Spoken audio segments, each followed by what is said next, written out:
Hey guys, it's Ben the Coin Geek at Old Pueblo Coin in Tucson, Arizona. Thanks for being here today. As always, like, share, subscribe, leave some comments down below. And today we have a reveal from a CAC stickering. And I got to tell you, this we actually did a preview video. If you haven't seen it, click now on a little icon that just popped up on your screen. Go watch the preview video first, because I'm going to run through this. We're going to have some fun understanding. I'm going to tell you exactly what I had picked. This first coin, this is 1940 Mercury dime, is in an MS65 full band. And actually myself, the engineer, and Jamie at the shop all said yes. This was the only unanimous coin from inside the shop that was eligible for submission. And so here we have the one where we all said yes, and that did not happen. All right. So off to blazing saddles kind of start here. Next up, we have this 1914 Denver in a VG8, and I had said no on this. Actually, all three of us in the shop said no to this. Sometimes you can't say no to this, but somehow CAC said no to this. So actually, that is all four no's. So we're going to go from there to this 1940D, 43D, pardon me, in a 66 full band. And of course, we just had that 1940 in a 65 full band that all of us said in the shop said yes to, and it didn't sticker. This one, all of us in the shop said no to, and it did sticker. So we've got quite the outcome there. So all of us said no in the shop, and that one happens to get the sticker. Next up, we've got the chop marks coming your way.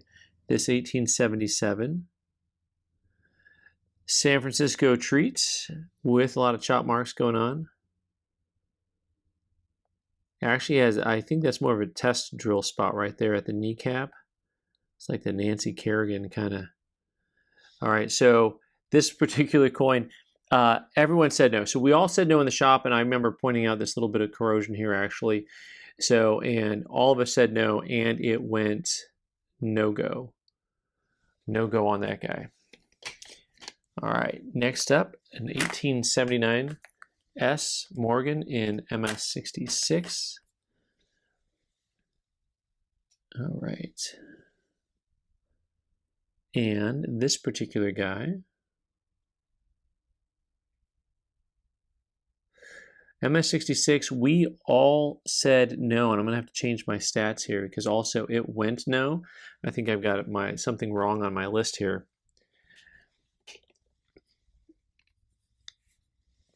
So that is 100% no-go. Here is an 80S and a 64 PL. Now, of course, anytime you get a proof-like coin, you're getting graded both on the grade, you're getting judged on the grade and on the proof-like of the surface. So there's two different things that they're looking at here.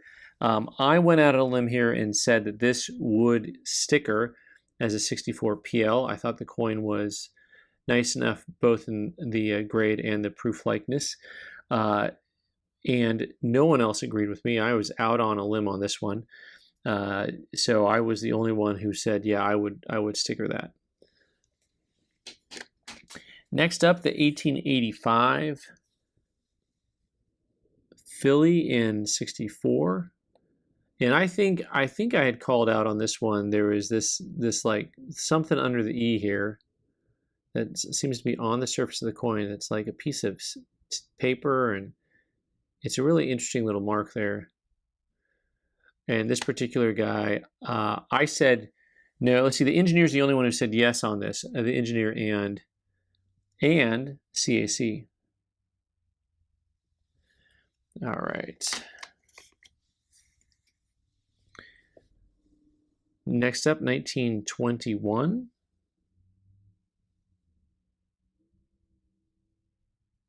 This particular coin is MS62. And the engineer said yes. Jamie and I said no on this MS62. I can't remember why. I think it was just the scrape on the cheek kind of look. and they went ahead and stickered it. It does look really great for 62, I will say that, but once again, I was trying to think like they think. But lovely coin. So that one got a sticker. Okay, next up we have a coin that ended up not getting sent in. This is actually an ineligible type, this 1950 proof quarter. So, and I think that at least two of us had said yes to this, but we couldn't send it in because it is ineligible. I had said yes to this. And so this actually did not get sent in. For some reason, they only do the proof quarters through, I don't know, what do they do them through? 1945? There's just pardon me, sir. That would be like 1930, what is that? 38, 39, 40. All right, I think, okay, my brain is locking up right now, guys, so I'm gonna stop talking about that. Next up, so we had these two peace dollars back to back. So number 95 was first, and then number 99 was second. And they're both graded MS62. Now on these two particular coins, I had said yes to the second one, and the engineer actually had said gold sticker on the second one, so the one on the right of your screen. And Jamie, of course, said no, because Jamie only was going to sticker like 2 coins out of all the ones that were eligible. So these actually both stickered. So I was in agreement with this guy, as was the engineer. And this is one of the only coins, so 3 out of 4 of us said yes. But like I said, when Jamie only said yes to like 2 of the eligible coins, so he was more stringent than anybody, I guess.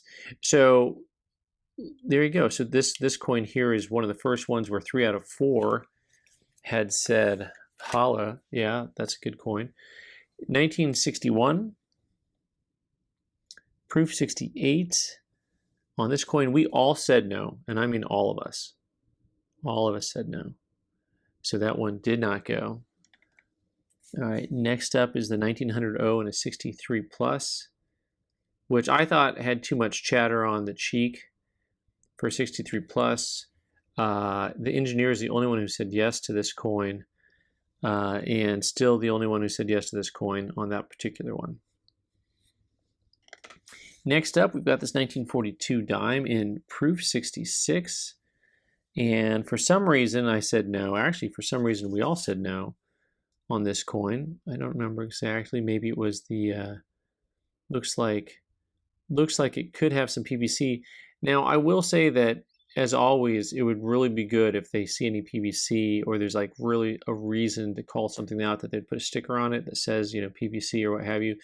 Nothing shown here, but this is another one of the ones that we all said no to. It looks like out of the 18 eligible coins, there were 6 that were all no's. So there's like a little bit of a pattern there for everyone saying no. We're more likely to all agree when something is not going to be stickered or should be stickered. So that is, I think, maybe there's a little bit of something to learn there. This 1879S is MS65.